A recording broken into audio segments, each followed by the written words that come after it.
in his newspaper cartoons, but he doesn't just tear down the high and mighty. As a portrait painter who's failed to win the Archibald Prize more times than anyone else, he also immortalises people on canvas. Max Cullen profiles one of the last of a disappearing breed, the knockabout Aussie.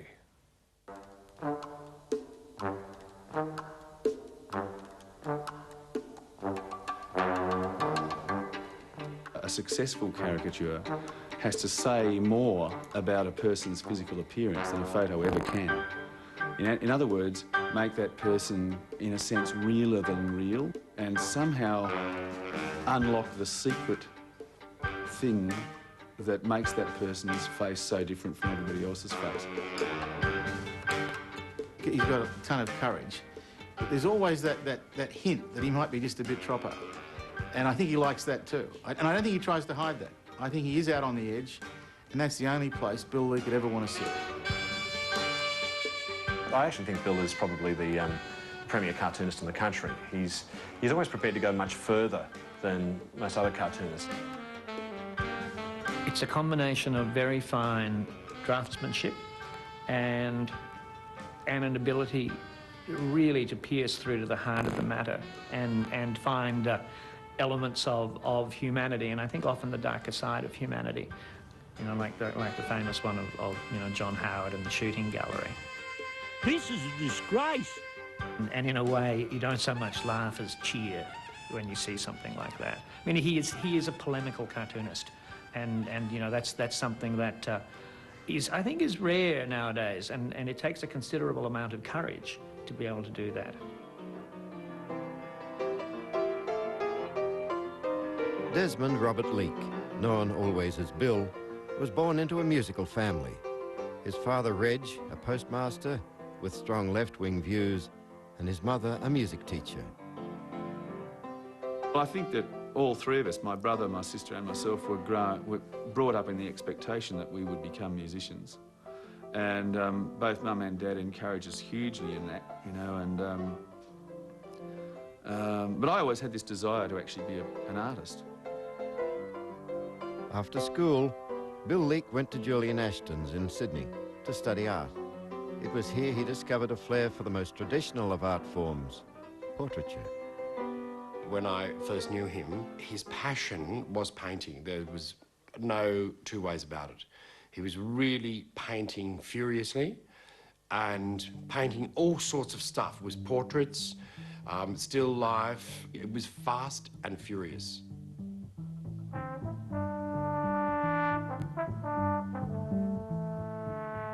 There's those amazing portraits he's done of his two sons who are about 8 and 10 years old, and they're done so lovingly, absolutely lovingly.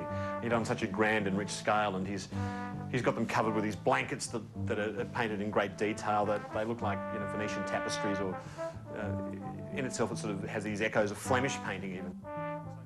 One of his early commissions was to paint Sir Donald Bradman, a daunting prospect for the self-effacing artist. I felt so nervous about doing it, given that this bloke, I mean, in a country that more or less has replaced religion with sport, it was like doing the portrait of God, you know, because he's so venerated. Bill did the Don proud, so much so that he let him come back for a second innings, this time for the National Portrait Gallery. And he said, oh, look at those hands. I said, what's the matter with it? Or that hand. I said, what's the matter with it? He said, oh, it looks like Farlap's neck after he won the Melbourne Cup. And he said, and look at that face. I said, what's the matter with it? He said, well, you've done it again. I said, what have I done again this time? He said, you've made me look too old. And I said, well, that's what you'll look like when you are old. And he was happy with that. In 1983, on a whim, Leake submitted a few cartoons to the Bulletin. To his great astonishment, they published one.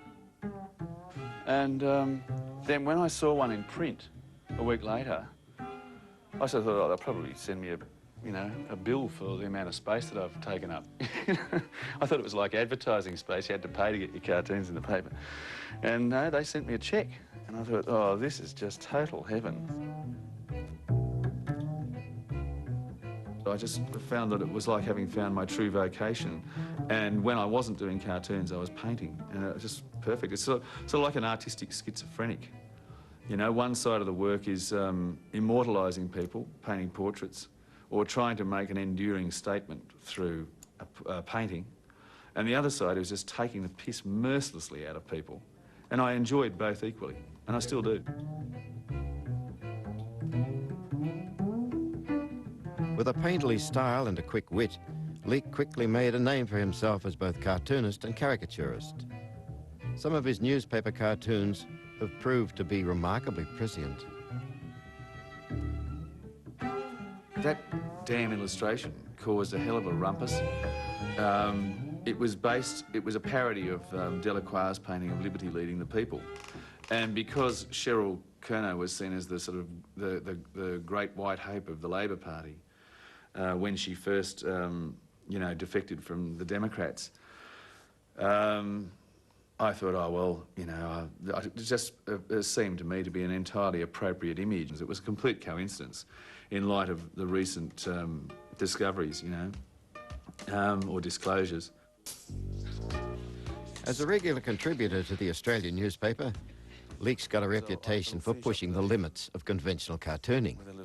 Inspired by the discovery of a prehistoric skull in the African desert, Leake saw parallels closer to home. I believe that these early hominids had very, very pronounced lower lips, and we'd be going more or less back like that. There'd be an ear. Put a bit of hair on him, of course. A little bit of hair. A little bit of hair, and incredibly, almost miraculously, it looks a lot like John Howard. Oh, that's amazing. Yeah. And I think that I'm onto something here. He decided to make a series of 4 clay models showing the evolution of man. Isn't he funny? It looks sensational. We've got to give him a bit. Chicker! That's more like it.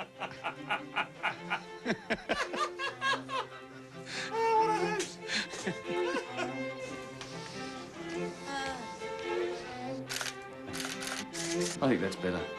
Like that one? Yeah. Okay, let's get back into it. John Howard, he must be absolutely just, you know, every time he opens the Australian and sees something of Bill there, and Bill has just got him down pat. He's got this kind of, you know, this ape-like quality about it, you know, where his lips is here going, you know, and you know, when the GST came in, you know, his lip became 10% bigger, you know, his bottom, you know, and it's sort of like his face was... But, you know, that's another thing I like about John Howard. He loves a joke, doesn't he? He can find the humour in it. Just about anything. Let's hope he finds the humour in this. Do you think he finds your cartoons really funny? I'm sure he does. I'm sure he does. Yeah, I'm sure that he looks forward to them. I wouldn't do it if he didn't. There's a sort of fine line between, you know, the draftsmanship overpowering the comment, or, you know, or vice versa, and Bill, to find that medium of the image not overpowering the message, or vice versa, Bill has found that happy medium, and he's very, very aggressive with it. He's the most aggressive cartoonist in Australia, I would think. Well, will that fit in there, into that square? Yes, that looks good to me back there, William.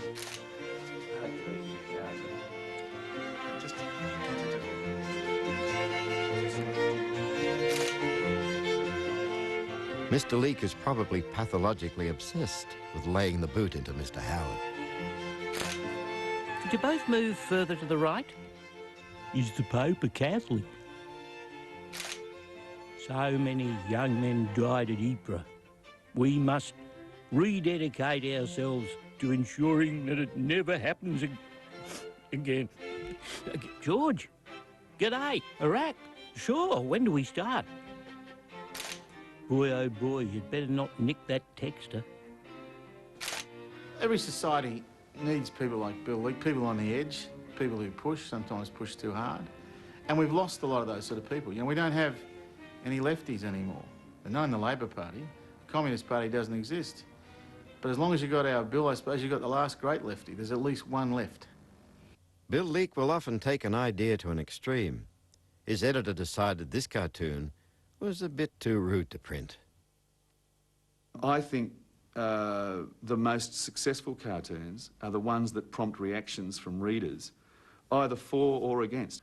The famous one was that fellow who sent me a letter, and it said, "Dear Bill Leak, what a squalid, vexatious little lefty beep, beep, beep, beep you are. Leftists eat their own shit. You, Leak, have been cramming it in with both hands for most of your miserable life." And then underneath he wrote, "With loathing and contempt, P.W. Timms." But he had the decency to put his address at the top. So I sent him a card, and inside the card it said, "Dear P.W. Timms, your proposal that I marry your daughter interests me greatly. Please send a photo." With thanks, Bill Lee. We've been corresponding sporadically ever since. Now, mate, what have you done to me? Oh my God. Just the immortalisation process is nearing its end. The immortalisation process. Right, yeah. I mean, my chin. Which one? Well, the one that's hitting the knee, that one. Oh, that one. After years of being caricatured by Leak, Graham Richardson became a willing victim. He agreed to have his portrait painted for the 1995 Archibald Prize. Now, look, it's a great painting. I just wish it was of someone else, really. If it was, we'd be laughing. Well, you are laughing indeed. I am laughing. You always see yourself as somewhat more handsome, more debonair and more dashing than perhaps the painter. And I guess when I looked at myself, I thought, well, no one could be that ugly, but maybe I was wrong. Yeah, well, Richo's portrait was a bit of a breakthrough for me, because I've always wanted to combine something more of the caricature aspect of my newspaper work with the paintings that I do as, you know, commissioned portraits. I still remember when Graham sat down with me after he'd seen the painting, and he was disgusted with it. He really didn't like it at all. Yeah. And he sat down and he said, "Now, I suppose in your sort of arty-farty parlance, you'd regard this portrait as a breakthrough, would you?" And I said, "Well, it is a bit of a breakthrough with me, Graham. Yeah, for me it is, yeah." And he said, "Well, I've got one question for you." And I said, "What's that?" And he said, "Why couldn't you have had your bloody breakthrough with someone else's portrait?"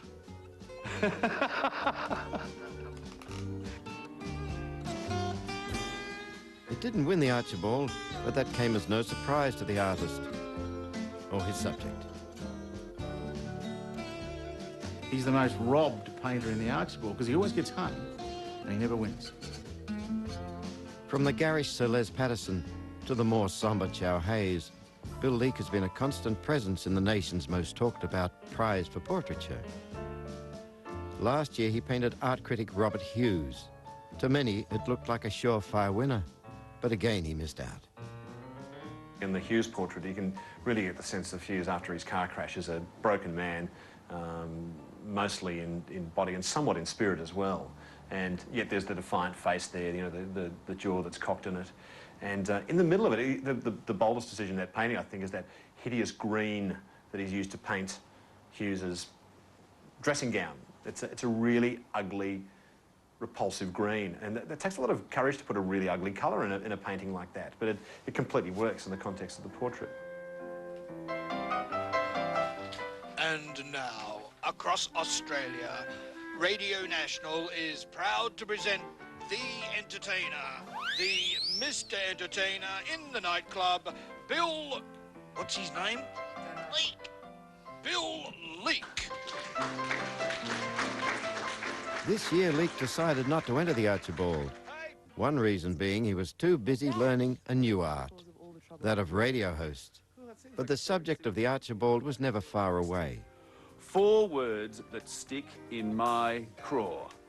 The Archibald Portrait Prize. Why? Because I've seen what it can do to a man. 10 times I've backed the Subaru into the loading dock of the Art Gallery of New South Wales and delivered works which, just quietly, I've been sure were going to settle the visa. Don Bradman, a shoe-in. Gough Whitlam, a cert. Tex Perkins. I was firming I think up. Bill is a very good Robert painter. Hughes. But Bill is cursed with a lot of talent in all sorts of areas. Because he's a cartoonist and a radio broadcaster, and he writes books and he illustrates books and things like that, people don't necessarily take him seriously as a painter. And I think Bill's turn will come, I reckon, with the Archibald. Because he's always like a live wire, you know, and he's sort of... And there's lots of teeth going everywhere. And he's always got a durry hanging out of his mouth. Lots of curly hair, and I always tell him that there's lost Japanese soldiers in there that don't know the war's over. That kind of thing. It's like sort of... It's often said of us cartoonists that we can dish it out, but we can't take it. It's absolutely not true. I hate every single caricature that's ever been done of me, but it's only because they're bad caricatures. Okay? Only because they're bad caricatures.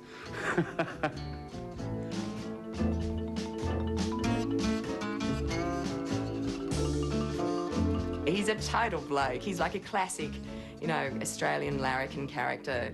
You know, the old elbow up at the pub and, you know, a bit of the womanising thing and stuff like that. So he's like, he embodies his larrikin character, I think, just runs throughout everything, throughout his work, throughout his personality, throughout his mates that he has. He's an unashamed bleeding heart about issues like Aborigines, the Republic, poverty. He's just an old-fashioned bleeding heart, and I love that. When I started to do the cartoons, that very first one, you know, I thought, Bob Hawke will see this. I'm having a shot at Bob Hawke, and he's going to see this. And I couldn't sleep because I was so excited at the thought that he would see it. And that has never, ever left me. Whenever I do a cartoon, people will say, oh, John Howard's going to hate that one. And I always think, yeah, I reckon he will. And the great feeling is, you know that he's going to see it.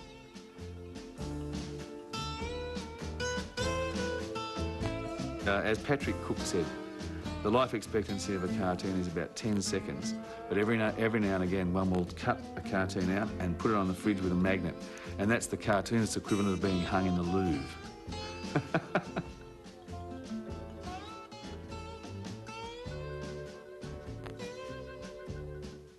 What a talent. Max Cullen with that report. The producer, Catherine Hunter. Our film review is next when we come back.